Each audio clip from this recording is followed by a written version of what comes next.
untuk masyarakat yang ada di jalan. Pagi ini kami dari Kota Lubuk Linggau akan melaksanakan.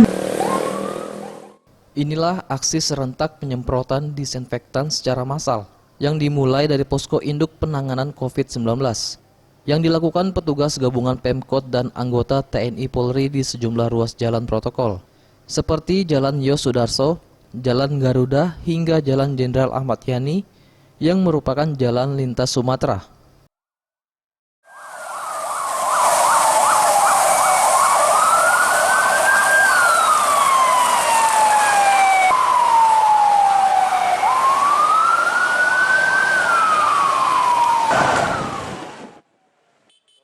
Penyemprotan disinfektan massal ini dilakukan sebagai upaya pencegahan penyebaran virus corona di Kota Lubuk Linggau, di mana diketahui saat ini warga yang terpapar COVID-19 di Lubuk Linggau terus meningkat.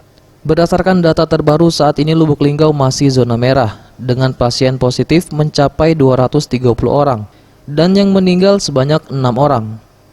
Wakapolres Lubuk Linggau Kompol Rafael B. Jaya mengatakan, aksi penyemprotan serentak ini merupakan kesekian kalinya dilakukan dalam upaya memutus mata rantai penyebaran virus corona. Kegiatan penyemprotan disinfektan secara massal dan masif. Kemudian kita melaksanakan langsung jadi 3 rute ke arah atas, ke arah utara, dan ke selatan. Untuk mengimbau kepada masyarakat, mengingatkan kembali kepada masyarakat, kita warning. Jadi sudah masuk gelombang kedua untuk Lubuk Linggau. Untuk kita bagaimana bersama-sama menekan penyebaran melebarnya dari konfirmasi pada COVID-19 tersebut. Bahkan meningkat ya, kita sudah masuk ke zona merah di Sumatera Selatan.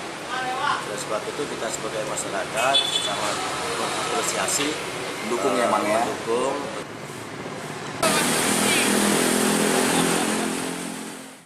Selain di sejumlah jalan protokol, penyemprotan juga dilakukan sampai jalan kelurahan dan pemukiman warga. Tim Liputan Sriwijaya TV.